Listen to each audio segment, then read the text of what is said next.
الدرس السادس: المدود. المد هو إطالة الصوت بحرف من حروف المد، وحروف المد ثلاثة: الألف والواو والياء، والحرف الذي يسبق حرف المد يسمى الممدود. حروف المد تأتي في وسط الكلمة وآخرها، ولا تأتي في أولها. أولاً، المد بالألف. ألف المد هي الألف الساكنة المفتوح ما قبلها. الهمزة بعدها حرف مد الألف تنطق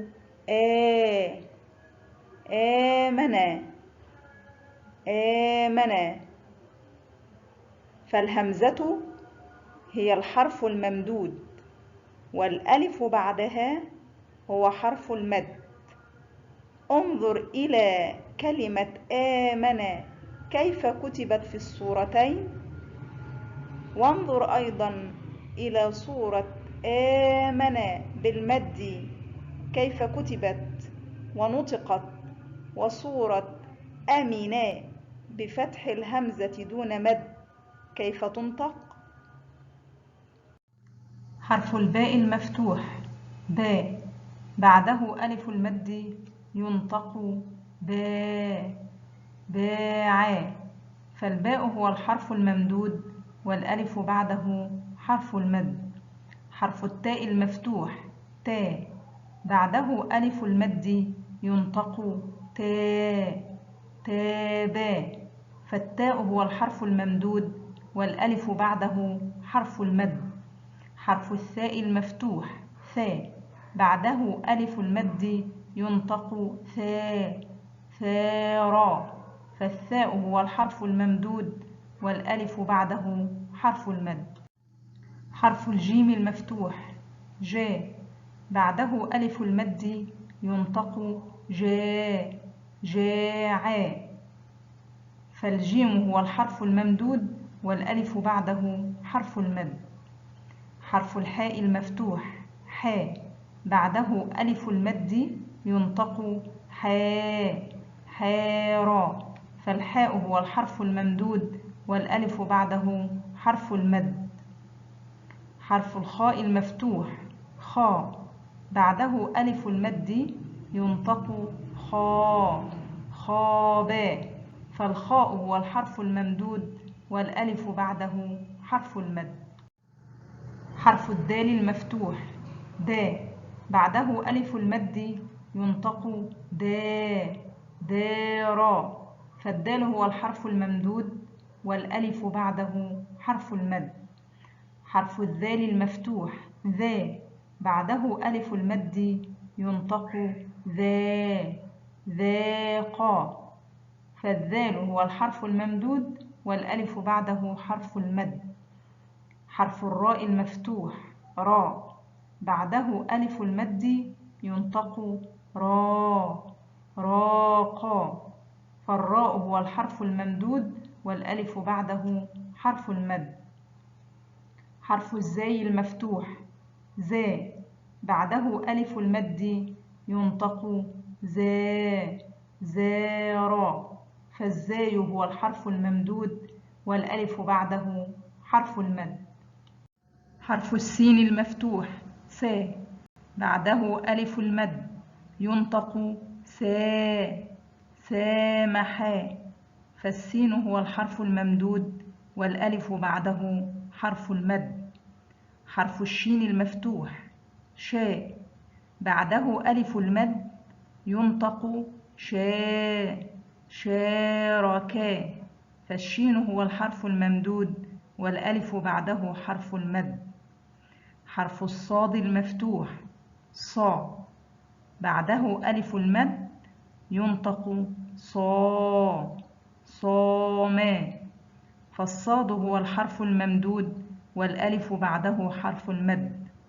حرف الضاد المفتوح ضا، بعده ألف المد ينطق ضاعا، فالضاد هو الحرف الممدود، والألف بعده حرف المد. حرف الطاء المفتوح طاء، بعده ألف المد ينطق طا، طالبا. فالطاء هو الحرف الممدود والألف بعده حرف المد.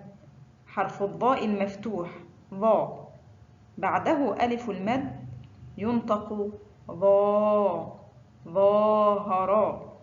فالضاء هو الحرف الممدود والألف بعده حرف المد. حرف العين المفتوح عا، بعده ألف المد ينطق عا، عاما. فالعين هو الحرف الممدود والألف بعده حرف المد. حرف الغين المفتوح غا، بعده ألف المد ينطق غا، غابا. فالغين هو الحرف الممدود والألف بعده حرف المد. حرف الفاء المفتوح فا، بعده ألف المد ينطق فا، فارقا. الفاء هو الحرف الممدود والألف بعده حرف المد. حرف القاف المفتوح قا، بعده ألف المد ينطق قا، قاما. فالقاف هو الحرف الممدود والألف بعده حرف المد. حرف الكاف المفتوح كا، بعده ألف المد ينطق كا، كاتبا. فالكاف هو الحرف الممدود والألف بعدها حرف المد. حرف اللام المفتوح لا، بعده ألف المد ينطق لا، لانا. فاللام هو الحرف الممدود والألف بعده حرف المد. حرف الميم المفتوح ما، بعده ألف المد ينطق ما، ماتا. فالميم هو الحرف الممدود والألف بعده حرف المد. حرف النون المفتوح نا، بعده ألف المد ينطق نا، نافقا. فالنون هو الحرف الممدود والألف بعده حرف المد. حرف الهاء المفتوح ها، بعده ألف المد ينطق ها، هاجرا. فالهاء هو الحرف الممدود والألف بعده حرف المد. حرف الواو المفتوح وا، بعده ألف المد ينطق وا، توافقا. فالواو هو الحرف الممدود والألف بعده حرف المد. حرف الياء المفتوح يا، بعده ألف المد ينطق يا. فالياء هو الحرف الممدود والألف بعده حرف المد. ثانيا المد بالواو. واو المد هي الواو الساكنة المضموم ما قبلها. الألف همزة فوقه ضمة أو، بعده واو المد ينطق أو، يؤوب. فالألف همزة هو الحرف الممدود والواو بعده حرف المد. حرف الباء المضموم بو، بعده واو المد ينطق بو، ثبوتها. فالباء هو الحرف الممدود والواو بعده حرف المد. حرف التاء المضموم تو، بعده واو المد ينطق تو، توتو. فالتاء هو الحرف الممدود والواو بعده حرف المد. حرف الثاء المضموم ثو، بعده واو المد ينطق ثو، بثور. فالثاء هو الحرف الممدود والواو بعده حرف المد. حرف الجيم المضموم جو، بعده واو المد ينطق جو، نجوم. فالجيم هو الحرف الممدود والواو بعده حرف المد. حرف الحاء المضموم حو، بعده واو المد ينطق حو حوت. فالحاء هو الحرف الممدود والواو بعده حرف المد. حرف الخاء المضموم خو بعده واو المد ينطق خو صخور. فالخاء هو الحرف الممدود والواو بعده حرف المد.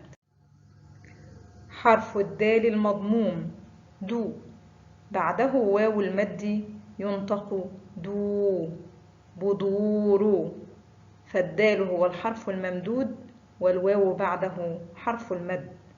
حرف الذال المضموم ذو بعده واو المد ينطق ذو بذور. فالذال هو الحرف الممدود والواو بعده حرف المد. حرف الراء المضموم رو بعده واو المد ينطق رو غروب. فالراء هو الحرف الممدود والواو بعده حرف المد.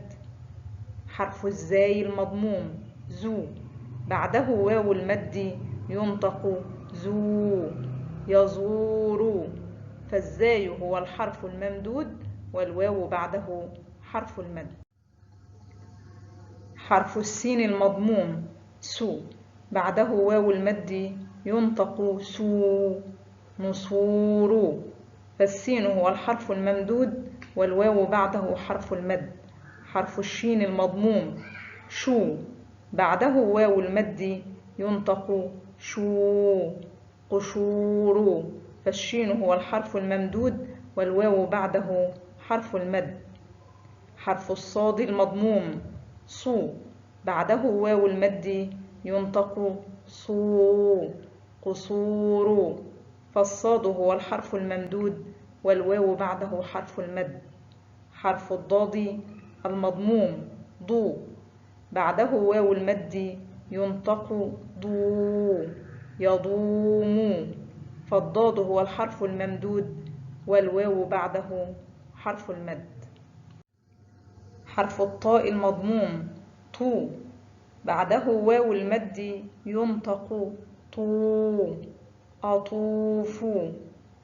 حرف الضاء المضموم ضو بعده واو المد ينطق ضو كظوم. حرف العين المضموم بعده واو المد ينطق عو نعوت. حرف الغين المضموم غو بعده واو المد ينطق غو يغوث. حرف الفاء المضموم فو بعده واو المد ينطق فو فومها. حرف القاف المضموم قو بعده واو المد ينطق قو صقور. حرف الكاف المضموم كو بعده واو المد ينطق كو سكون. حرف اللام المضموم لو بعده واو المد ينطق لو ألوم. حرف الميم المضموم مو بعده واو المد ينطق مو شموس.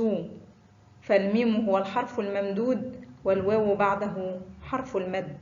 حرف النون المضموم نو بعده واو المد ينطق نو بنون. فالنون هو الحرف الممدود والواو بعده حرف المد. حرف الهاء المضموم هو بعده واو المد ينطق هو هود. فالهاء هو الحرف الممدود والواو بعده حرف المد. حرف الواو المضموم وو بعده واو المد ينطق وو داود.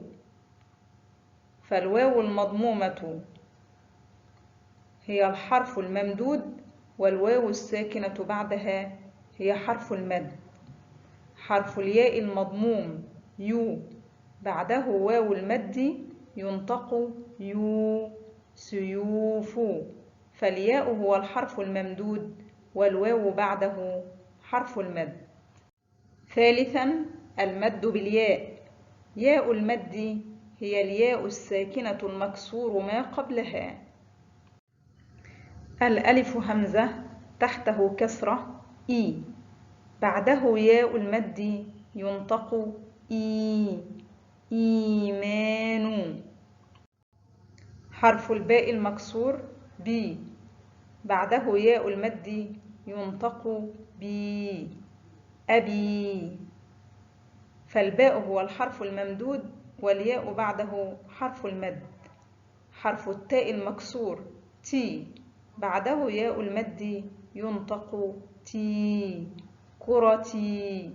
حرف الثاء المكسور بعده ياء المد ينطق في، كثير.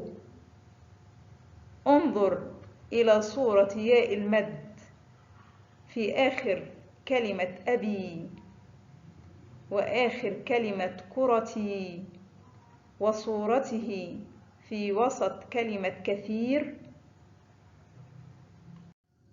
حرف الجيم المكسور جي، بعده ياء المد ينطق جي، دجاجي. فالجيم هو الحرف الممدود والياء بعده حرف المد. حرف الحاء المكسور حي، بعده ياء المد ينطق حي، سلاحي. فالحاء هو الحرف الممدود والياء بعده حرف المد. حرف الخاء المكسور خي، بعده ياء المد ينطق خي، أخي. فالخاء هو الحرف الممدود والياء بعده حرف المد. حرف الدال المكسور دي، بعده ياء المد ينطق دي، عبادي. حرف الذال المكسور ذي، بعده ياء المد ينطق ذي، نذير. حرف الراء المكسور ري، بعده ياء المد ينطق ري، داري. حرف الزاي المكسور زي، بعده ياء المد ينطق زي، جزيرة.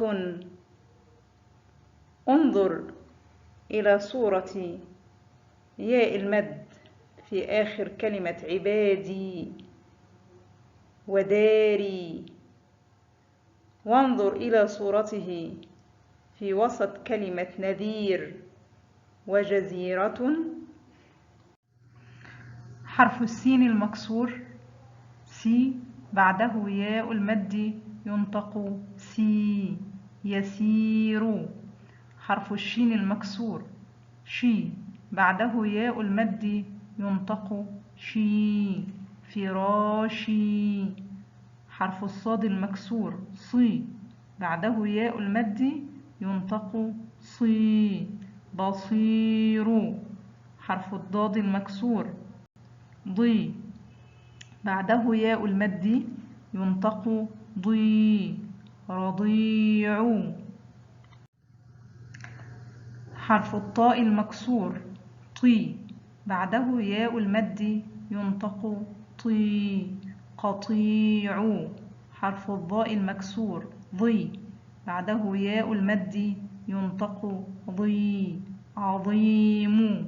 حرف العين المكسور عي، بعده ياء المد ينطق عي، عيد. حرف الغين المكسور غي، بعده ياء المد ينطق غي، صغير. حرف الفاء المكسور في، بعده ياء المد ينطق في، فيل. حرف القاف المكسور قي، بعده ياء المد ينطق قي، رقيب.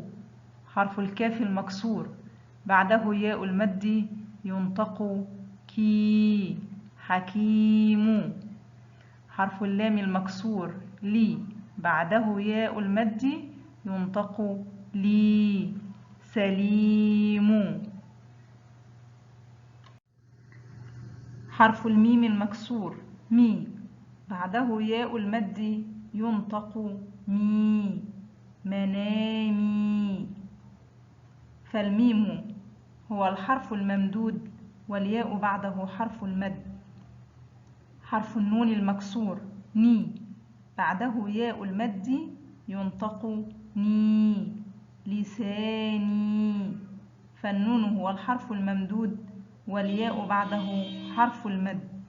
حرف الهاء المكسور هي بعده ياء المد ينطق هي ظهير. انظر إلى صورة ياء المد في آخر كلمة منامي وآخر كلمة لساني ووسط كلمة ظهير. حرف الواو المكسور وي بعده ياء المد ينطق وي قويم. فالواو هو الحرف الممدود والياء بعده حرف المد. حرف الياء المكسور ي بعده ياء المد ينطق يي يحيي. فالياء المكسورة هي الحرف الممدود والياء الساكنة بعدها هي حرف المد. انظر إلى صورة ياء المد في وسط كلمة قويم وفي آخر كلمة يحيي